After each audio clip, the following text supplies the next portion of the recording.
اللهم صل على سيدنا محمد یا رب صل وسلم. کہ انسان بائک چلانا نہیں جانتا، آپ نے ڈائریکٹ اس کے ہاتھ میں بائک دے دی، 2 سواری اس کے پیچھے بٹھا دی، چلا بھائی چلا. تیری عمر 18 سال کی ہو چکی ہے، ابھی تیرے پیچھے 2 سواری بیٹھی ہے، چلا بائک چلا. اب کیسے چلائے گا وہ انسان؟ پریشانی ہوگی نا اسے، تو ایک دم ہوپلیس ہو جائے گا کہ یار جانا بھی ضروری ہے، ان دونوں سواری کو لے کے جانا ضروری ہے. اب انسان ایک دم ڈگما جائے گا. لیکن پہلے سے تیاری کرتا ہوا آئے گا تو 2 کیا 3 بھی بٹھا کے چلاتا آدمی، اور 3 کو بٹھا کے چلاتا ہے، کیا کہتے ہیں اسے؟ لہرا لہرا کے خوف چلاتا ہے آدمی، کٹ مار مار کے. ایسا لگتا ہے سامنے والے کو ٹکر لگ جائے گی لیکن پھر نکل جاتا ہے، کیونکہ ان نے پریکٹس کر چکا اور اسے کوئی بھاری نہیں، کوئی مشکل نہیں. اللہ رب العزت نے ہم سب کو ایمان کی دولت سے مالا مال فرمایا.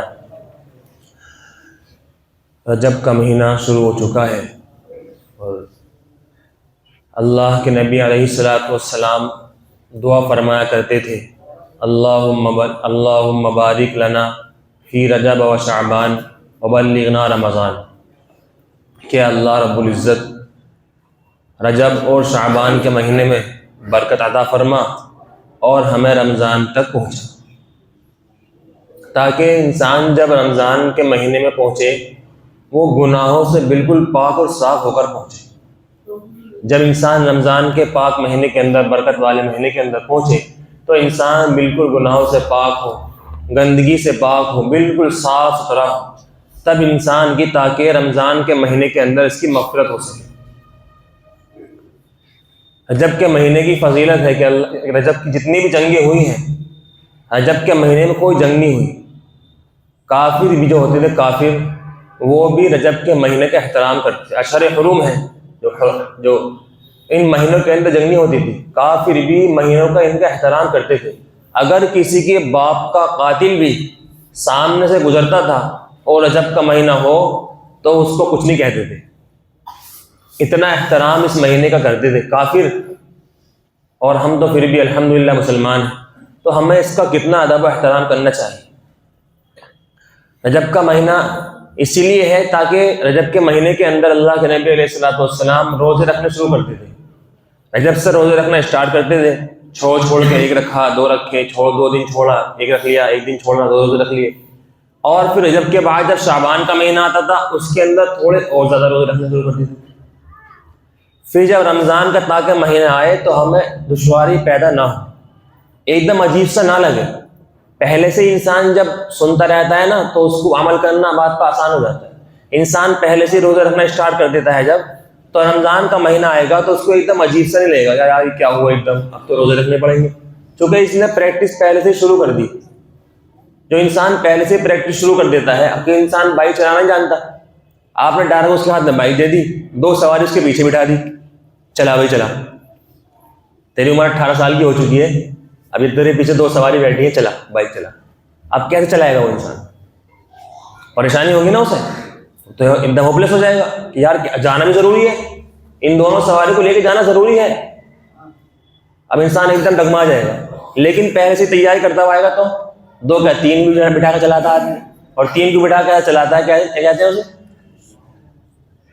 لہرا لہرا کے خوف چلاتا ہے آدمی، کٹ مار مار کے. ایسا لگتا ہے سامنے والے کو ٹکر لگ جائے گی لیکن پھر نکل جاتا ہے، کیونکہ ان نے پریکٹس کر چکا اور اسے کوئی بھاری نہیں، کوئی مشکل نہیں.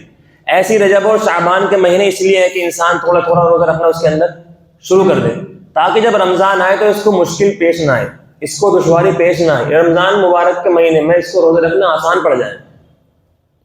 اس لیے میرے محترم بزرگ، اللہ کے نبی علیہ السلام ان مہینوں کے اندر روزہ رکھنا شروع کرتے تھے.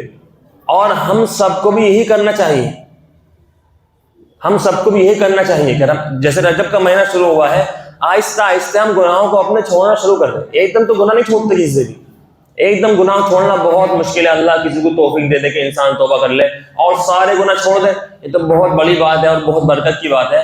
لیکن کم سے کم درجے کی بات یہ ہے کہ انسان آہستہ آہستہ اپنے گناہوں سے توبہ کرنا شروع کر دے. روزانہ ہماری زندگی کے اندر گناہ کوئی نہ کوئی چھوٹ رہا ہو. یہ نہیں کہ ہماری زندگی میں گناہ بڑھ رہے ہوں، ایسا نہیں ہونا چاہیے. ہماری زندگی کے اندر روزانہ کوئی نہ کوئی گناہ کم ہو رہا ہو. رات کو جب بھی ہم لیٹیں سونے کے لیے، ہم ضرور دن کے اندر یا رات کے اندر کبھی کوئی سا بھی وقت ہمارے پاس کم سے کم 10 منٹ ایسی ہونی چاہیے. بہتر تو شام کا وقت ہے. شام کے وقت کے اندر کم سے کم 10 منٹ ہمارے پاس ایسی ہو کہ اس کے اندر ہمارے پاس کوئی نہ ہو اور ہمارے پاس موبائل فون بھی نہ ہو. اگر فون ہو تو کم سے کم سوئچ آف ہو. 10 منٹ بالکل تنہائی کے اندر بیٹھ کر یہ سوچیں کہ آج میں نے زندگی میں یعنی صبح سے لے کر شام تک کہ میں نے آج کتنے گناہ کیے ہیں اور میں نے صبح سے لے کر شام تک کتنے نیک اعمال کیے ہیں. ہم ضرور اس بات کو سوچے بیٹھ کر. جب انسان یہ بات سوچے گا اور غور کرے گا تو پھر اس انسان کا گناہ کو چھوڑنا آسان ہو جائے. انسان نے 10 گناہ پورے دن کے اندر اگر کیے ہیں تو کم سے کم درجے کی بات یہ کہ یہ گناہ چھوڑ دے اور بالکل ایسی نیت کر لے کہ اس گناہ کو میں کروں گا ہی نہیں. پھر اس کی زندگی میں 9 گناہ بچیں گے. اگلے دن پھر شام کو بیٹھ کر سوچے کہ آج میں نے زندگی میں کتنے نیک اعمال کیے ہیں, مجھے نیک اعمال کتنے کرنے چاہیے تھے اور میں نے کتنے کیے ہیں. اللہ رب العزت کے دن بھر میں مجھ پر کتنے حکم تھے, کتنے احکامات میں نے اللہ کے پورے کیے ہیں. جب انسان یہ شام کو بیٹھ کر سوچے گا جتنے بھی اس کی زندگی سے احکام چھوٹے ہیں, جتنی بھی اس نے نمازیں چھوڑی ہیں, جتنے بھی لوگوں کو اس نے دھوکہ دیا ہے, جتنی بھی لوگوں کا اس نے جھوٹ بول کر سامان بیچا ہے, جتنی بھی لوگوں کا اس نے حق مار رکھا ہے, ہر ایک کے بارے میں, ہر ایک گناہ کے بارے میں شام کو بیٹھ کر سوچے کہ میں نے یہ گناہ کیا ہے, میں نے یہ گناہ کیا, اور اس کے اوپر اس کو پچھتاوا ہو. جب اس کی زندگی سے گناہ چھوڑنا آسان ہوگا. ورنہ میرے محترم بزرگوں, جیسے روزانہ صبح ہوتی ہے شام ہوتی ہے ایسی ہی چلی زندگی جا رہی ہے تو اس کا گناہ چھوڑنا آسان نہیں ہو سکتا. یہ اپنی زندگی سے توبہ کبھی کرے گا ہی نہیں, چونکہ اس کو اپنی گناہ کا احساس ہی نہیں ہے. جس انسان کو گناہ کا احساس ہوتا ہے وہ انسان توبہ کرتا ہے, اور جس انسان کو گناہ کا احساس نہیں ہوتا وہ انسان کبھی توبہ نہیں کرتا, اور اسی حالت کے اندر انسان دنیا سے چلا جاتا ہے. جس حال کے اندر انسان زندگی گزارے گا اسی حال کے اندر اس کی موت آئے گی, اور جس حالت کے اندر انسان مرے گا اسی حالت میں اللہ رب العزت کے یہاں پر اٹھایا جائے گا. جو انسان زندگی میں کرتا رہتا ہے, آپ دیکھیں ذرا سا, دیکھو انسان جب مرتا ہے نا, موت کے وقت میں اس کو وہی چیزیں یاد آتی ہیں جو انسان زندگی میں اپنی کرتا ہے. اب اس کا اندازہ ہر ایک انسان نہیں کر سکتا, اس کا اندازہ تو صرف وہ کر سکتا ہے جس کو موت آئی ہے. ایک انسان کا آخری وقت آیا, اور جب انسان کا آخری وقت آیا تو اس کو وہی سب کام یاد آ رہے تھے جو وہ انسان زندگی میں کرتا تھا. لیکن یہ بات صرف اس کو پتا ہے جس کی موت آئی ہے, ہم سب کو ہی نہیں پتا. ہم تو صرف سن سکتے ہیں اور غور کر سکتے ہیں اور اس کو امیجن کر سکتے ہیں, سوچ سکتے ہیں اپنی فکر کے اندر. آپ یہ دیکھیں جو انسان دن بھر میں جو کام کرتا ہے, جس کام کے اندر اس کا انہماک زیادہ ہوتا ہے, جس کام کے اندر وہ لگا رہتا ہے, رات کو خواب میں تو وہی دکھتا ہے. دکھتا نہیں دکھتا؟ دن بھر جس کام کے اندر لگا رہا, سوچتا رہا, یہ کرنا وہ کرنا, رات کو خواب میں وہی دکھتا ہے اسے. جو انسان زیادہ گالی بکتا ہے نا وہ خواب میں گالی بکتا ہے. گھر والے سے وہ کہتے ہیں تو گالی بک رہا تھا, انا وہ لڑائی ہو گئی تھی. کہاں لڑائی ہوئی تھی؟ خواب میں ہوئی تھی لڑائی. جو انسان زندگی میں اپنی دنیا دن میں بھر میں جو کرتا ہے نا کام, رات کو خواب میں وہی دکھائی دیتا ہے. اس کی علامت ہی یہی ہے. اسی کے اوپر ہم غور کر لیں, جیسے وہ رات کو کام ہمیں خواب کے اندر دکھائی دیتے ہیں, ایسے ہی جو زندگی میں کریں گے, دن بھر میں کریں گے, دنیا کے اندر رہ کر اللہ نے زندگی دی ہے, اس زندگی کو ہم گناہوں پر اگر ہم گزارتے رہیں گے تو میرے محترم بزرگ آخری وقت کے اندر بھی ہمیں وہی سب گناہ یاد آئیں گے. ایک شخص کا انتقال ہوا, شراب کا عادی تھا, شراب پیا کرتا تھا. جب اس کا انتقال ہونے لگا, لوگ اس کے پاس بیٹھے ہیں, کلمہ پڑھ رہے ہیں تاکہ اس کو بھی کلمہ یاد آ جائے. لوگ کلمہ پڑھ رہے ہیں, اس کے پاس بیٹھے, وہ انسان یہ کہہ رہا ہے کہ شراب کا گلاس تو بھی پی اور مجھے بھی پلا. لوگ اس کے پاس بیٹھے کلمہ پڑھ رہے ہیں, اور وہ کیا کہ آخری وقت ہے, موت کا وقت ہے, کیا کہہ رہا ہے, شراب کا گلاس تو بھی پی اور مجھے بھی پلا, چونکہ زندگی میں یہی کرتا تھا. ایک صاحب گٹھلی بیچتے تھے, جب انتقال ہونے لگا تو کیا کہہ رہے ہیں, فلاں گٹھلی اتنے کی اور فلاں گٹھلی اتنے کی, چونکہ زندگی میں گٹھلیاں بیچی اس نے. اس لیے میرے محترم بزرگوں, اپنی زندگی میں ہمیں غور کرنے کی ضرورت ہے کہ ہماری زندگی کس رخ پر چل رہی ہے, اور زندگی کے اندر ہمارے کیا اعمال ہیں, اور ہم اپنی زندگی میں کیا کر رہے ہیں. ورنہ تو میرے محترم بزرگوں, اگر اللہ نہ کرے زندگی گناہ والی ہوئی تو میرے بھائیوں آخری وقت میں بھی ہمارا حال کیا ہوگا اللہ بہتر جانے. اپنی زندگی کو صحیح رخ پر لانے کی ضرورت ہے. رجب کا مہینہ شروع ہو چکا ہے, رمضان, اس کے روزے کے رکھنے کی ہم کثرت کریں جتنا زیادہ ہو سکے. اب تو ٹھنڈا موسم ہے, کتنا اچھا وقت ہے. اور اگر کسی انسان کے پچھلے رمضان کے روزے بھی رہ گئے ہیں تو قضا کر لیں. رمضان کا مہینہ تھا پچھلا, اب انسان نے روزے نہیں رکھے، غفلت میں روزے چھوڑ دیے، بعد میں رکھ نہیں سکا، سردی کا موسم چل رہا ہے، قضا کی نیت سے رکھتے رہیں۔ 10 روزے چھوٹے ہیں، 15 روزے چھوٹے ہیں، نیت کر لیں کہ جو پچھلے سال رمضان میں روزہ میرا چھوٹا تھا اس میں جو سب سے پہلا والا روزہ ہے وہ رکھ رہا ہوں۔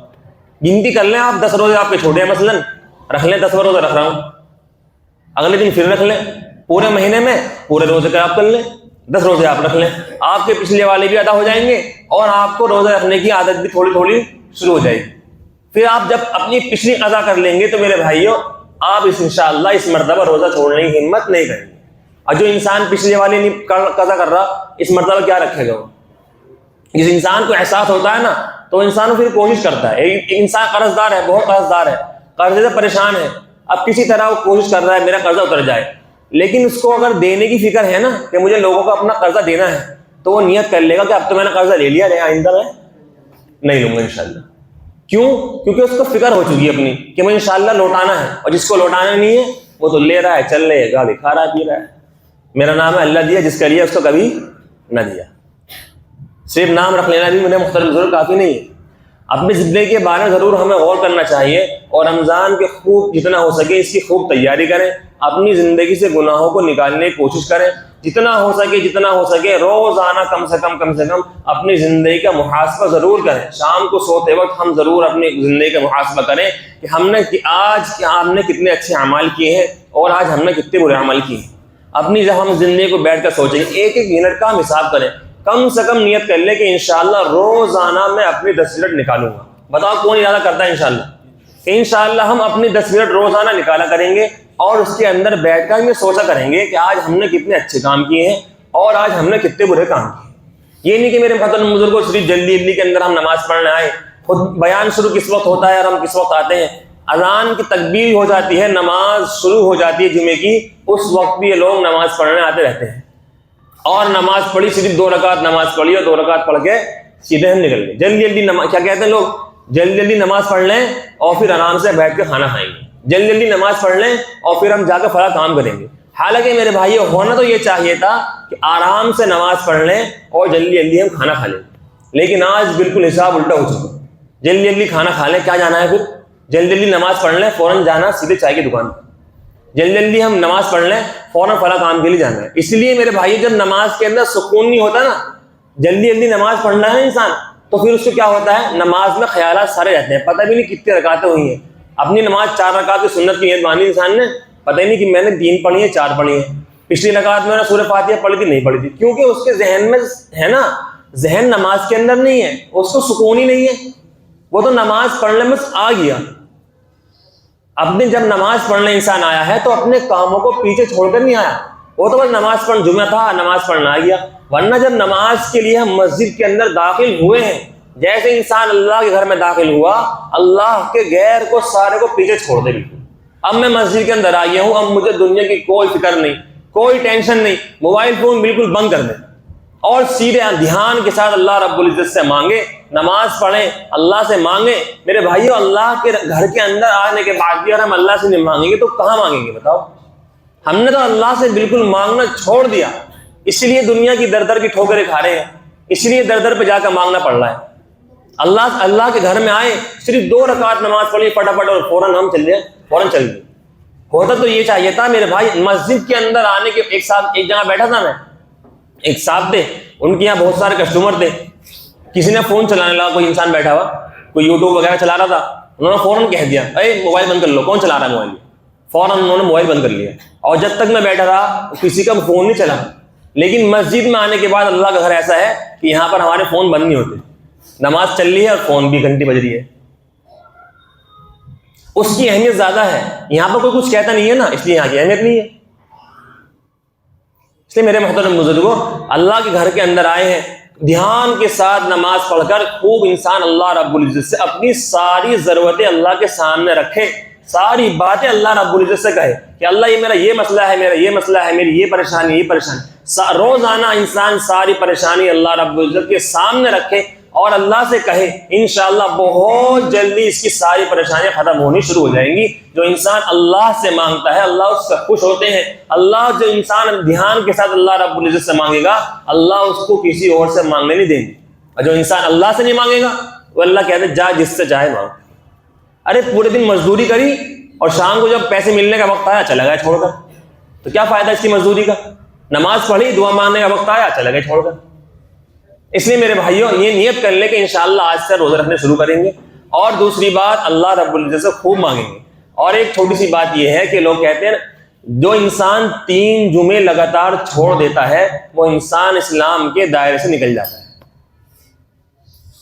3 جمعے انسان نے لگاتار چھوڑ دیے, انسان اسلام کے دائرے سے نکل جاتا ہے. اس لیے میرے بھائیوں اپنی زندگی کے اندر غور کر کے ہم اپنی زندگی کو عمل والی بنائیں, کر لیں گے انشاءاللہ. اللہ ہم سب کو عمل کی توفیق عطا فرمائے. وآخر دعوانا الحمدللہ رب العالمین.